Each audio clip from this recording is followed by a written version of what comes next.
안녕하세요. 백두산 금융연구소의 백두산입니다. 1월 18일 월요일 아침 10시 반입니다. 오늘 이렇게 엄청 늦어진 거는 이게 윈도우 업데이트 한다고 제가 녹화하다가 윈도우 업데이트 창이 나왔는데 잘못 눌렀어요. 그래서 아침 9시 10분부터 녹화하다가 업데이트하고 돌아와서 또 녹화하고 했는데 뭐 자꾸 컴퓨터가 튕기고 이래가지고 지금에서야 이게 녹화가 제대로 되고 있습니다. 양해 좀 부탁드리고요. 지금 한 거의 세 번째 녹화하는 것 같아요. 아침에 한 1시간째 지금 떠드는 것 같아요. 했던 얘기 또 하고 세 번째 녹화하고 있는데 아주 미치겠네요. 아무튼간 금요일날 마감부터 좀 살펴보면 이랬어요. 이제 그 1월 5일부터 제가 그 상원의원 결선 투표하면서 그런 말씀 드렸죠. 우리 달러가 달라졌다라고 이야기를 드렸는데 우리 달러가 달라진 이후에 주식시장의 변화는 좀 잘 안 보였단 말이죠. 달러가 먼저 1월 5일부터 달라졌고 주식시장은 그런 여파가 안 보였는데 이제 지난주 후반쯤부터 해서 이제 주식시장에도 그런 변화가 환율시장에 나타났던 변화가 좀 전이되는 것이 아니냐, 좀 전염되는 것이 아니냐 이런 느낌을 좀 받았는데 요즘 요즘 그래서 이 헤드라인을 보시면은 좀 그런 생각이 좀 많이 듭니다. 트럼프가 아니죠. 이게 이 참 오늘 문제가 많습니다. 오늘 컴퓨터가 뭔 얘기를 하려 그러냐면은 금요일날 그래서 이 헤드라인을 보시면은 이 기사 헤드라인을 보시면 바이든 경기부양책 발표에도 불구하고 하락이다라고 돼 있죠. 그러니까 지난번에는 트럼프가 1조 달러 어쩌고저쩌고 9천억 달러 통과시켰잖아요. 근데 지금 보시면 2조 달러란 말이죠. 이번엔 바이든은 2조 달러면 그 규모의 더블인데 그런데도 불구하고 시장 반응이 안 좋아요. 아시겠죠? 그러니까 뭔가 달라진 것이 아니냐라는 점을 좀 생각을 해볼 수가 있겠다라는 겁니다. 그래서 내용을 좀 살펴보면 이렇습니다. 뭐 하락 마감 그죠? 5,300 종목 하락하고 2,000 종목 상승했으니까 하락 종목 수가 압도적으로 많고 좀 제대로 빠졌습니다. 그래서 좀 자세한 내용을 보면 S&P하고 나스닥인데 보시면은 네모난 박스 쳐놨죠. 이 박스 쳐놓은 구간이 결과적으로 제가 우려했던 게 이게 기간 조정이 되면서 폭등할 수도 있었다고요. 근데 일단 방향성 아래쪽으로 정해놨습니다. 그죠? 이렇게 나스닥도 그래요. 나스닥도 보시면 이렇게 해서 이렇게 박스 만들어놨다 아래쪽으로 뽑아냈죠. 아래쪽으로 뽑아내니까 어떻게 된다? 결과적으로 이제 기간 조정이 아니고 이 위에 있는 건 다 저항을 누적한 게 된 겁니다. 5거래일 동안 저항 누적했다. 나스닥 5거래일 동안 저항 누적했다라는 게 일단 어젯밤에 그 금요일날 저녁에 나온 종가의 그 결과인 것 같습니다. 금요일날 결과적으로 이 5거래일 동안에 어떤 저항을 만들었다라는 게 그 내용인 것 같고요. 그래서 일단은 그 어떤 인버스 매수 기준은 솔직히 이제 공식적으로는 아직까지는 더 기다리라고 말씀드리고 싶습니다만은 많은 분들이 보시니까 기왕이면 S&P는 3665 정도는 붕괴시켰으면 좋겠고 나스닥은 12450을 붕괴시킨 다음에 인버스를 잡았으면 좋겠지만 또 어쨌든 다 자기 하고 싶은 대로 하는 거잖아요. 그죠? 자기 기준이 있는 거니까 그리고 투자 결과에 대한 책임은 본인이 지는 거니까 더 위험을 많이 감수하면 당연히 더 많은 수익의 기회도 본인이 가져가는 거니까 자기 하고 싶은 대로 하는 거기 때문에 예를 들어서 뭐 여기를 붕괴시키면은 가능해요. 그죠? 제가 그런 이야기 드렸죠. 여기 붕괴시키면 할 수 있다. 또 다른 기준, 여기 붕괴시켜도 할 수 있겠죠. 예를 들면 여기 3750, S&P 3750이 붕괴돼도 할 수 있어요. 여기도 어떤 중요한 지지와 저항이 왔다 갔다 하거든요.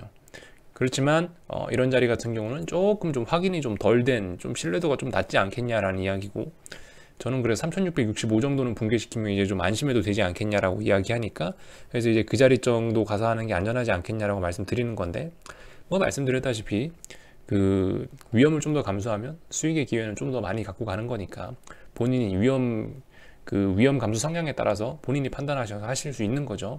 그런 지지와 저항 어떤 매매의 기준 알아서 잡으셔서 하시는 겁니다. 원래 제가 뭐 리딩해 주는 사람도 아니고요. 그죠?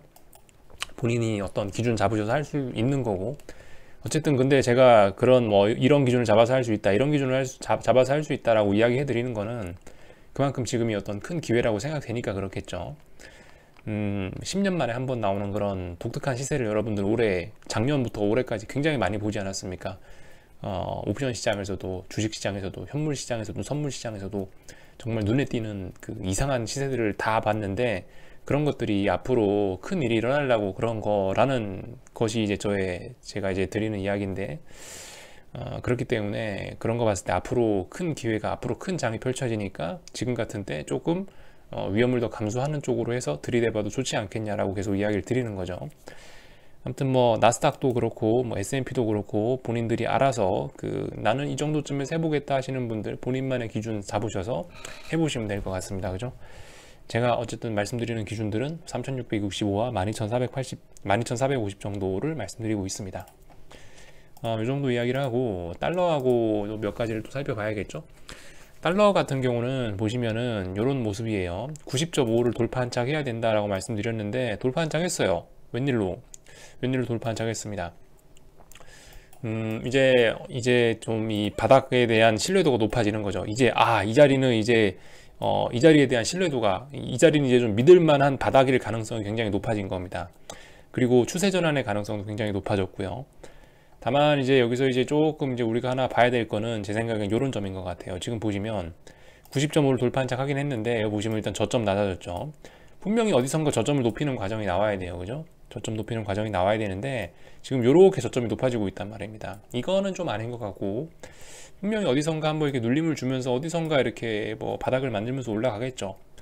어디서 이런 바닥을 한번 만들지라는 뭐 이런 정도 포인트를 좀 잘 관찰하시면 좋지 않을까. 왜냐면은 이 저점이 높아지는 이 각도가 중요하거든요. 이 각도가 얼마나 되느냐에 따라서 앞으로 어떤 시장이 펼쳐질지, 주식시장의 반응이 어떨지도 조금씩 예측을 해볼 수 있다. 뭐 이런 겁니다. 그래서 예를 들어서 뭐 달러가 상승하는 각도가 이렇게 뭐 완만할 때하고 이렇게 가파를 때하고는 다르겠죠. 가파르면 진짜 좀 문제가 안 좋아지는 거고, 이렇게 완만하게 올라가면은 좀 긴 하락장 뭐 이런 것도 생각해 볼 수 있는 거고. 아무튼 뭐 저는 이대로 90.5로 안착하긴 했지만 이대로 계속 올라갈 것 같지는 않다는 생각이 들어요. 분명 한번 살짝 뭐 눌렸다 이렇게 가겠지라는 생각을 하고 있는데 이런 부분은 잘 모르겠고, 아무튼 중요한 거는 90.5를 이번에 안착했다라는 건데 90.5 안착 괜히 했겠습니까? 그죠? 무슨 의지가 있으니까 했겠죠. 네. 안 그랬으면 90.5 위로 올라오지도 않았을 거예요. 아무튼 90.5 위로 올라와서 안착했다라는 것 자체가 일단 지금으로서 굉장히 센세이션한 거다라는 생각을 하고 있습니다. 원화도 그렇죠. 원화도 지금 그래서 보시다시피 이 역외환율 이거 기준으로는 1103원을 돌파 한착하는 게 중요한데 1103원 돌파 한착했죠. 일단 돌파 한착했고, 돌파 한착했으면 다음번 목표치는 1110원 정도까지 열려 있는데 1110원까지 일단 열려 있는데, 아무튼 뭐 얘 같은 경우는 좀 더 신뢰도가 높겠죠. 이렇게 이번에 1103원까지 돌파 한착한다면은 뭐겠어요? 이거에 대한 신뢰도가 더 높아진다는 거죠. 얘도 추세 전환 가능성 굉장히 높아지고 있습니다. 지금 잘 생각해 보셔야 될 게, 그래서 보시면 결과적으로 지금까지 달러하고 원화하고 얘네가 전부 다 저기 원화 강세, 달러 약세가 나오면서 이게 다 아래쪽으로 환율들이 치솟으면서 아래쪽으로 내려오면서 주식시장이 올라간 거잖아요. 근데 얘네가 이제 추세 전환이 될 가능성이 있다면 주식시장은 어떻게 했냐라는 겁니다. 그런 점 생각해 보자는 거죠. 추세 전환 가능성, 주식시장의 추세 전환 가능성, 달러와 원화의 추세 전환 가능성 보이고 있다. 이런 점들 좀 잘 보자라는 이야기 하고 있고요. 반도체 지수하고 테슬라 저는 보고 있다고 말씀드렸죠. 반도체 지수는 뭐 제가 금요일 날에도 어떤 기준 말씀드렸는데 뭐 그 기준에 따라 하시든지 아니면 본인이 원하시는 기준을 잡으시든지 알아서 하시는 건데, 아무튼간 뭐 반도체 지수 같은 경우도 지금 보시면은 이런 모습 보이고 있습니다. 뭐 또 다른 기준을 잡겠다면 뭐 여기 정도 잡을 수 있겠죠. 뭐 예를 들면 여기 지금 이 자리도 어떤 중요한 지지와 저항 아닙니까? 여기 이 자리 돌파 한착 이 자리에서 저항 받아서 밀렸다가 돌파 한착 하니까 시세 한번 줬다가 다시 내려왔죠. 이 자리 붕괴시키면 또 무슨 일이 일어날 수 있겠죠. 그래서 아직까지 제가 원하는 기준을 일단 충족을 시켰으니까 일단 됐고, 물론 뭐 저는 이런 기준을 잡아갖고 했는데 알아서 그런 기준은 잡아서 하시는 거고, 아무튼 뭐 기준은 여러 가지로 본인들이 잡아서 하실 수 있긴 있는데, 제가 요즘에 말씀드리는 게 반도체 지수하고 뭐 테슬라 같은 거 말씀드리고 있잖아요. 테슬라도 그래요. 테슬라도 좀 잠깐 보면 이렇습니다. 테슬라도 잠깐 보면 여기 정도 붕괴시키면 딱 좋겠죠. 그러니까 테슬라 같은 경우는 지금 보시면 아직까지 이 박스권 안에 있는 거고, S&P하고 나스닥은 어때요? S&P하고 나스닥은 이 박스권을 붕괴시킨 거죠. 박스 밑으로 내려왔죠. 이 그림 차이를 아시겠나요? 현재 위치가 그렇다고요. S&P는 박스권 붕괴, 그 테슬라는 아직도 박스권. 그러니까 테슬라가 이 박스권 밑으로 내려오면은 얘도 뭔가 해볼 수가 있을 것 같다는 생각이 들고 있습니다. 그래서 이제 슬슬 이제 계좌에 돈 좀 집어넣고 뭐 해봐야겠죠, 그죠? 하여튼 제가 그 테슬라하고 요즘 반도체 지수나 이런 거를 이야기하는 게 왜 그러냐면은 그 저기 평상시 주식시장이 정상적인 상황에서는 뭐예요? 강한 놈을 매수하고 약한 놈을 매도 때리는 거잖아요. 그게 정석이잖아요. 그게 정석인데 지금 같은 경우는 뭐다? 지금 같은 경우는 여러분들 뭐 작년쯤부터 잘 보셔서 아시다시피 이게 정상적인 시장 상황이 아니잖아요. 그죠? 뭔가 비정상이잖아요. 옵션을 봐도 그렇고 현물 시장을 봐도 그렇고 선물 시장을 봐도 그렇고 환율을 봐도 그렇고 뭐 하나 정상이 아니었는데 이런 비정상적인 약간 버블이 낀 이런 상황에서는 뭐다? 이런 상황에서는 약간 그 강한 놈을 매수하고 약한 놈을 매도하는 기존의 롱숏 전략이 아니고 가장 강한 놈을 매도가는 이런 전략이 이런 전략을 사용해야 될 수 있다라는 이야기를 드리는 거죠. 가장 강한 놈을 그러니까 지금 같은 경우는 시장을 공격적으로 끌어올렸던 놈이 테슬라하고 반도체 지수 같은 그런 놈들인데 가장 강했던 친구들이잖아요. 이번 시장에서도 가장 강했던 거 비트코인, 뭐 반도체 지수, 테슬라 이런 것들인데 이런 친구들이 시장이 꺾이게 되면 가장 큰 타격을 받는다고요. 예를 들면 그런 거 이제 뭐 나스닥 지수, 월봉 같은 거를 뭐 살펴보시면 대략적으로 뭐 아실 수가 있겠는데, 그러니까 뭐 대략적으로 이렇게 보시면 2000년 IT 버블 때 겪어보셔서 아시잖아요. 2000년 IT 버블 때 같은데 보시면 나스닥이 제일 주도적으로 올랐고 빠질 때도 제일 많이 빠졌고 뭐 대충 이런 모습들. 그러니까 이번에도 이런 걸 약간 기대한다는 거죠. 지금 같은 경우는 워낙 비이성적이고 이상한 상황이니까 이상한 상황에서는 대장을 매도 가야 된다라는 어떤 그런 생각이 깔려 있는 겁니다. 평상시에는 그죠? 강한 놈을 매수하고 약한 놈을 매도하는 거지만 지금 같은 버블 상황에서는 가장 강했던 놈을 매도 가는 게 기대 수익률이 가장 높을 수 있다. 뭐 이런 이야기를 드리고 있는 거죠. 가장 강한 놈이 뭐 예를 들면 비트코인, 그죠? 그 다음으로 센 놈이 제가 봤을 때 뭐 반도체 지수, 뭐 이런 것들. 아니면 종목 중에서 제일 센 놈은 뭐다? 테슬라 뭐 이런 것들 생각해 볼 수가 있겠죠. 사실 애플이 제일 센 줄 알았는데 애플이 아니고 알고 보니까 테슬라가 진빵 그 테슬라가 진짜였어요. 그죠? 테슬라가 진짜였습니다. 아무튼 이런 아이디어 정도 드리고 슬슬 뭔가 움직여야 되지 않을까라는 이제 생각을 해보고 있는 거죠. 이제 돈 좀 집어넣고 뭐 계좌도 만들고 이제 뭐 해야 되지 않겠냐라는 생각을 하고 있습니다.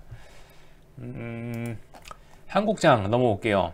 한국장 417 붕괴시켰습니다. 선물 417 붕괴시켰는데 중요한 거는 이거를 중요한 라인인데 이걸 갭으로 깼단 말이죠. 그러니까 갭으로 더군다나 한 4포인트 5포인트 가까이 개파락했잖아요. 419가 종가였는데 415에서 출발했잖아요. 그러니까 4에서 5포인트 가까이 개파락했는데 어떻게 되겠어요? 별로 안 좋겠죠. 그죠? 하락 보시는 분들께 좋은 거는 뭐든지 봉으로 장중에 쭉 미는 게 좋지, 이게 갭으로 저렇게 텀벙 해버리면은 오히려 보시면 양봉 올라올 수 있다고요. 근데도 아무튼 좀 생각을 해봐야 될 게 일단 417을 회복하지 못하면은 가능성이 있다. 그죠? 417 회복하지 못하는지 여부 계속 잘 보셔야 된다.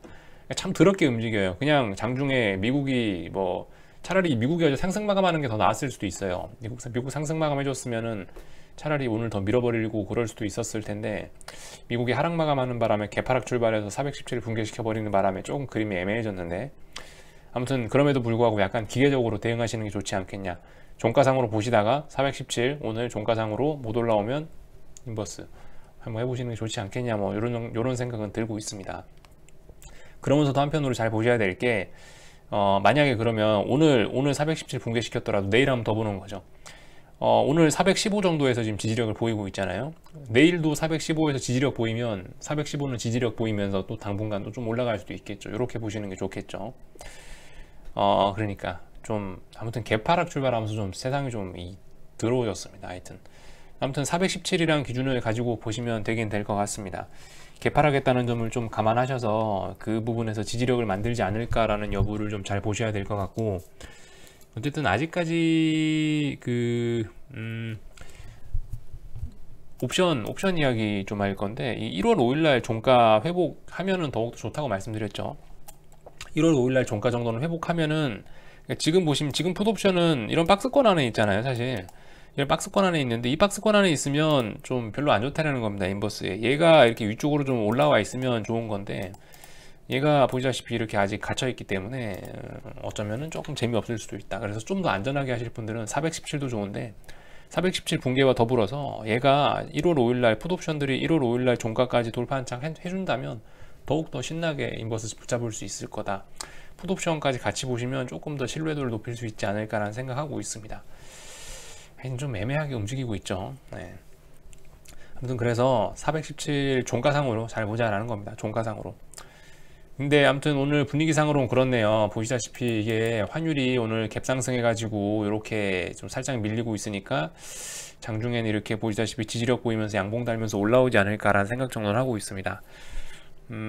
그래서 아무튼 뭐 하루 만에 확 뭘 하기보다는 천천히 좀 접근하시는 게 좋지 않을까 싶어요. 좀 보시다가 415에서 지지력 생길 수도 있으니까 잘 보시다가 비중 조절 좀 해가면서 하시면 좋겠고, 코스닥 시장 같은 경우는 4,560원 돌파 한착 안 했죠. 아직 안 했어요. 돌파 한착 하고 나서 하는 게 가장 좋겠다라는 생각은 드는데, 오늘의 흐름은 뭐냐, 4,560원 자리가 굉장히 중요한 저항이 있기 때문에 이 자리를 저항의 매물을 소화하는 지금 그런 일을 하고 있는 거죠. 그런 일을 하고 있다라는 점 보실 수가 있겠습니다. 시장이 뭔가 좀 달라졌는데 이 보시다시피 아직까지 매수세들이 좀 남아는 있어 가지고, 그리고 막 개파락 해버리고 이렇기 때문에 별로 그렇게 우호적이진 않아 보입니다. 이거 말씀드렸다시피, 그리고 지금 이게 어떤 시장이 아래쪽으로 움직이고 싶으면은 지금 사실 변동성 지수가 좀 많이 높긴 높아요. 그러니까 옵션이 비싸다는 이야기를 계속 드리고 있는데, 이제는 옵션 안 비싸지 않냐 뭐 그러실 수도 있지만 여전히 비싸요. 콜도 비싸고 풋도 비싸요. 여전히 콜도 비싸고 풋도 비싸기 때문에 이제 좀 많이 움직이기는 좀 부담이 있긴 있는 모양입니다. 그래서 어쩌면은 그냥 재미없게 옆으로 또 좀 더 길 수도 있고, 시장 상황이 하여튼 좀 애매하죠. 그래서 이렇게 애매할 땐 뭐다, 종가상으로 417 붕괴가 확인되면 그때 들어가라, 뭐 이런 이야기 정도 드리는 게 제일 맞는 것 같습니다. 예측하려고 하는 것보다 놀다가 집에 들어왔는데 2시 반 3시쯤 보니까 417 붕괴됐네, 그럼 한번 해봐야지. 나쁘지 않은 것 같아요. 제 생각엔 그렇게 접근하는 게 제일 좋을 것 같습니다. 그래서 뭐 이 정도 이야기를 드리고 마치도록 할게요. 오늘 아침에 하여튼 1시간 반째 이러고 있네요. 1시간 반째 윈도우 업데이트 때문에. 여기쯤에서 마치도록 하겠습니다. 궁금한 건 리플 남겨주시고요. 저녁에 뵙도록 하겠습니다.